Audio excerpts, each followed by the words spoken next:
So hi this is R K Bayan and welcome to my channel Tech X Y Z Pro. आज के एक निউ update new video সম্পূর্ণ নতুন একটা WBPSC ICDS supervisor নিয়োগের যে সিলেবাস সেই সিলেবাস নিয়ে আপনাদের সামনে আজকে চলে এসেছি এবং সিলেবাসে কী কী রয়েছে সম্পূর্ণ বিষয় খুঁটিনাটি তথ্য আজকের আলোচনা করব আপনাদের সামনে।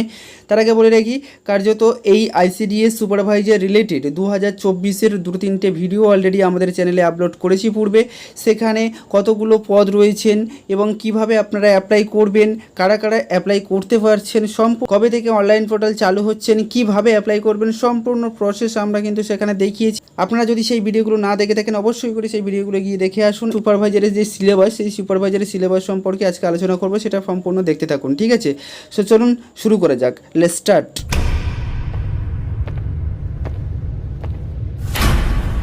প্রথমত আপনারা দেখতেই পাচ্ছেন এখানে ডব্লিউবিপিএসসি অর্থাৎ West Bengal public service commission. এই ওয়েস্ট বেঙ্গল পাবলিক সার্ভিস কমিশনের দ্বারাই কিন্তু আইসিডিএস সুপারভাইজার নিয়োগ করা হয়ে থাকে, রিক্রুটমেন্ট, ঠিক আছে? তাহলে আইসিডিএস সুপারভাইজার কিসের কোন বোর্ডের দ্বারা নিয়োগ করা হয়ে থাকছে? ডব্লিউবিপিএসসি অর্থাৎ ওয়েস্ট বেঙ্গল পাবলিক সার্ভিস কমিশনের দ্বারা। নেক্সট কি রয়েছে আমরা দেখে নিই সিলেবাসের মধ্যে। প্রথমত আপনারা দেখতেই পাচ্ছেন এখানে প্রিলিমিনারির যে সিলেবাস, অর্থাৎ প্রথম যে প্রিলি দেবো আমরা, সেই প্রিলির সিলেবাস কী থাকছে। প্রথমত আপনারা দেখতেই পাচ্ছেন এখানে জেনারেল নলেজ থাকছে, অ্যারিথমেটিক থাকছে এবং text, reasoning, verbal and non verbal থাকছে, ঠিক আছে? তাহলে কী কী থাকছে? জেনারেল নলেজ থাকছে আপনাদেরকে প্রিলিতে, এবং থাকছে অ্যারিথমেটিক অর্থাৎ ম্যাথমেটিক্স এবং text of reasoning and verbal and non verbal. Clear? এটা থাকছে আমাদের গেল প্রিলিমিনারি এক্সাম, ঠিক আছে? প্রিলিমিনারি এক্সামের পর আমাদের কি আসছে, যেটা মেন সিলেবাস, ঠিক আছে? মেন এক্সাম যেটাকে হবে, প্রিলিম দেওয়ার পর যারা পাস করবেন তারা কিন্তু মেন্সে যাচ্ছেন, ঠিক আছে? এই প্রিলিমিনারি কমপ্লিট করার পর পরের স্টেপে আমাদের আসছে কিন্তু মেন্স, ঠিক আছে? এই যে মেন্সের সিলেবাস কি রয়েছে, মেন এক্সাম হবে আমাদের কিন্তু 4টে পেপারে, ঠিক আছে? প্রথমত পেপার 1 যেটাকে দেখতেই পাচ্ছেন, প্রথমত এখানে কার্যত ইংলিশের যে পেপার 1 থাকছে সেটা থাকছে ক্লাস 12 স্ট্যান্ডার্ডের উপর দিয়ে, ঠিক আছে? অর্থাৎ ক্লাস 12-এর উপর দিয়ে কিন্তু আমাদের সিলেবাসটা থাকছে ইংলিশের মেন সিলেবাসে, ঠিক আছে? মেন আমাদের পার্ট 1-এর ইংলিশের মধ্যে কী কী থাকছে? প্রথমত রিপোর্ট থাকছে, তারপর এখানে দেখতে পাচ্ছেন ট্রান্সলেট, অর্থাৎ translate from Bengali, translate from Hindi, translate from Urdu, translate from Nepali, translate from Santali, ঠিক আছে? এইরকমই তো আপনাদেরকে কিছু ট্রান্সলেট দেওয়া হবে, অর্থাৎ কিছু সেন্টেন্স বা বাক্য তুলে দেওয়া হবে, সেগুলোকে আপনাদেরকে ট্রান্সলেট করতে হবে, ঠিক আছে? কনভার্ট করতে হবে একটা সেন্টেন্স থেকে অন্য সেন্টেন্সের মধ্যে। ক্লিয়ার? এরপর কি থাকছে?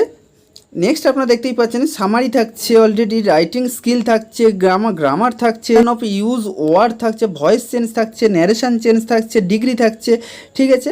এগুলো কিন্তু আপনাদেরকে থাকছে ইংলিশের মধ্যে, ঠিক আছে? পেপার 2-এর মধ্যে কী কী সিলেবাস রয়েছে? পেপার 2-এ রয়েছে বেঙ্গলি, হিন্দি, উর্দু, নেপালি এবং সাঁওতালি। এগুলো থাকছে কিন্তু ক্লাস 12 স্ট্যান্ডার্ডের ওপর দিয়ে, ঠিক আছে?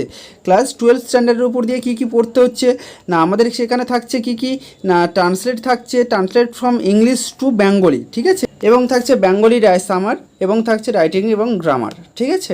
বাংলার মধ্যে ইংলিশে যেমন থাকছে বাংলাতেও তেমনটাই থাকছে অনেকটা, ঠিক আছে? এবার পেপার 3তে আপনারা এখানে দেখতেই পাচ্ছেন general studies, already current affairs থাকছে ক্লাস 10 স্ট্যান্ডার্ডের উপর দিয়ে, ঠিক আছে? এই যে পেপার 3 সেটা থাকছে কি কি, জেনারেল স্টাডিজ থাকছে এবং কারেন্ট অ্যাফেয়ার্স থাকছে, সেটা থাকছে ক্লাস 10 স্ট্যান্ডার্ডের উপর দিয়ে। কী কী থাকছে সেখানে দেখে নেওয়া যাক। পেপার 3-র মধ্যে থাকছে কি, লাইফ সায়েন্স থাকছে, আপনাদেরকে থাকছে সোশ্যাল এমফেসিস থাকছে, নিউট্রিশন থাকছে অ্যান্ড হেলথ থাকছে, ঠিক আছে? এবং থাকছে কি, ওমেন এম্পাওয়ারমেন্ট ইস্যু থাকছে, এবং জেনারেল নলেজ, ইন্ডিয়ান হিস্ট্রি পড়তে হচ্ছে, স্পেশাল এমফেসিস পড়তে হচ্ছে, ইন্ডিয়ান ফ্রিডমকে পড়তে হচ্ছে, ঠিক আছে? এবং জিওগ্রাফি থাকছে, এনভায়রনমেন্টাল থাকছে, সায়েন্স অ্যান্ড ফিজিক্যাল সায়েন্স থাকছে, ঠিক আছে? এগুলো কিন্তু আপনাদেরকে পড়তে হচ্ছে, ঠিক আছে? পেপার 3-র মধ্যে। এবং কি কি থাকছে, কারেন্ট অ্যাফেয়ার্স রয়েছে এবং verbal and non verbal reasoning রয়েছে। পেপার 3 ছাড়া পেপার 4-এর কী কী পড়তে হবে? এখানে আপনাদেরকে পেপার 4-এ পড়তে হচ্ছে সেটা হলো শুধুমাত্র অ্যারিথমেটিক। ক্লিয়ার? এখানে পেপার 4-এর আপনারা দেখতেই পাচ্ছেন কোশ্চেন থাকবে কিন্তু 10 স্ট্যান্ডার্ডের উপর দিয়ে অ্যারিথমেটিক্স। নেক্সট যেটা এসছে প্রিলিমিনারি টেস্ট। এবারে আসি প্রিলিমিনারি টেস্টের এক্সাম কত মার্কসের হবে, কিভাবে হবে, ঠিক আছে? কী কী কোশ্চেন সেখানে থাকবে, যেখানে বলছে objectives and multiple choice question থাকছে, অর্থাৎ এমসিকিউ মাল্টিপল চয়েস কোশ্চেন থাকছে। ক্লিয়ার? কী কী কোশ্চেন থাকছে, যেখানে বলছে নাম্বার অফ কোশ্চেন 100, 100টা কোশ্চেন আপনাদের থাকবে। কটা কোশ্চেন থাকছে? 100টা কোশ্চেন। যেখানে টোটাল মার্কস কত? 100। যেখানে বলছে কোশ্চেন উইল ক্যারি 1 মার্কস, অর্থাৎ প্রত্যেকটা কোশ্চেনের জন্য কত মার্কস করে থাকছে, 1 মার্কস করে থাকছে, 1 নাম্বারের কোশ্চেন, ঠিক আছে। এবং কোশ্চেন প্যাটার্ন কি, এমসিকিউ টাইপ থাকছে এবং থাকছে অবজেক্টিভ টাইপ। এমসিকিউ মানে কি, মাল্টিপল চয়েস কোশ্চেন, 4টে করে অপশান থাকবে, আপনাদেরকে একটা করে যেটা সঠিক সেটাকে নির্বাচন করতে হচ্ছে। ক্লিয়ার। কোশ্চেনের ডিউরেশন কতক্ষণ থাকছে, 1 আওয়ার্স থাকছে, 1 ঘন্টা আপনাদেরকে পরীক্ষা হচ্ছে। নেগেটিভ মার্কিং কিন্তু ইয়েস, অর্থাৎ আপনাদের কিন্তু এখানে নেগেটিভ মার্কিং রয়েছে। নেক্সট আপনাদের দিতে হচ্ছে যেটা পেপার 2 মেন্স এক্সাম হবে কিন্তু রিটেন টেস্ট, অর্থাৎ এখানে কিন্তু লিখিত আকারে পরীক্ষা হবে, এখানে কোনো এমসিকিউ থাকছে না, কোনো এমসিকিউ এখানে থাকছে না। এখানে যেটা থাকছে সেটা হলো ডেসক্রিমিনেশন অ্যান্সার টাইপ কোশ্চেন, অর্থাৎ ডেসক্রাইব টাইপ কোশ্চেন থাকছে, ঠিক আছে। অর্থাৎ DAQ, যেটাকে DAQ বলা হচ্ছে, এই DAQ অর্থাৎ ডেসক্রিমিনেশন অ্যান্সার টাইপ কোশ্চেন কিন্তু আপনাদেরকে এখানে এক্সাম দিতে হচ্ছে। বড় কোশ্চেন অর্থাৎ রচনাধর্মী প্রশ্ন এখানে থাকবে, ঠিক আছে। ক্লিয়ার। এবং মেন এক্সাম কি বলছে, মেন এক্সামে কি বলছে, the paper will consist of 4th different paper থাকছে, অর্থাৎ 4টে পেপার থাকছে, পেপার 1, পেপার 2, পেপার 3 এবং পেপার 4, ঠিক আছে। 4টে পেপার কি কি থাকছে, পেপার 1-এ কি দেখতে পাচ্ছেন, ইংলিশ থাকছে পেপার 1-এ, পেপার 2 এর মধ্যে থাকছে বেঙ্গলি, তার মধ্যে থাকছে অন্যান্য যে সমস্ত ল্যাঙ্গুয়েজ হিন্দি, উর্দু, নেপালি, সাঁওতালি তো থাকছে, এবং পেপার 3-এর মধ্যে থাকছে জেনারেল স্টাডিজ এবং কারেন্ট অ্যাফেয়ার্স, ঠিক আছে। পেপার 4-এ থাকছে অ্যারিথমেটিক অর্থাৎ ম্যাথমেটিক্স থাকছে, পেপার 4-এর মধ্যে থাকছে অ্যারিথমেটিক অর্থাৎ ম্যাথমেটিক্স থাকছে। টোটাল তাহলে কি থাকছে, এই 4টে পেপারস কি থাকছে, প্রথমত ইংলিশ, সেকেন্ড বাংলা, তৃতীয়ত জেনারেল স্টাডিজ বা কারেন্ট অ্যাফেয়ার্স, চতুর্থতে থাকছে অ্যারিথমেটিক বা ম্যাথমেটিক্স, ঠিক আছে। ইন্টারভিউ সিলেবাস কি থাকছে, ইন্টারভিউ সিলেবাস টোটাল আপনাদেরকে কিন্তু 50 মার্কস অর্থাৎ 50 মার্কস থাকছে। এই 50 মার্কসের কিন্তু আপনাদেরকে ইন্টারভিউ নেওয়া হবে। কোশ্চেন প্যাটার্নে কী থাকছে, viva voice has to fixed duration, অর্থাৎ সেখানে কিন্তু আপনাদেরকে ভাইবা মাধ্যমে কিন্তু ইন্টারভিউটা হবে।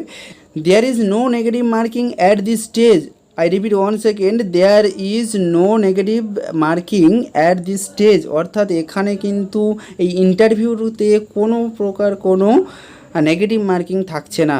নেগেটিভ মার্কিং থাকছে কোথায়, আপনাদের কিন্তু রিটেন এক্সামে, ঠিক আছে। এখানে অলরেডি স্পষ্ট দেখতেই পাচ্ছেন নেগেটিভ মার্কিং রয়েছে লেখা পরীক্ষায়, ঠিক আছে। অর্থাৎ যেটা এমসিকিউ দিচ্ছেন আপনারা প্রিলিমিনারি টেস্টে, সেই প্রিলিমিনারিতে কিন্তু অলরেডি দেখতেই পাচ্ছেন কার্যত নেগেটিভ মার্ক কিন্তু এখানে রয়েছে, ঠিক আছে। সো এটাই ছিল আইসিডিএস সুপারভাইজার রিকোয়ারমেন্টের যে নতুন সিলেবাস 2024-এর। সম্পূর্ণ আশা করছি আপনারা বুঝতেই পেরেছেন সম্পূর্ণ সিলেবাসটা, এবং যদি ভিডিওটি একটু ইনফরমেটিভ হয়ে থাকে তাহলে অবশ্যই করে একটা লাইক করে দিও। দেখা হচ্ছে নতুন কোনো ভিডিওতে নতুন কোনো আপডেট নিয়ে, ঠিক আছে। ততক্ষণের জন্য বাই।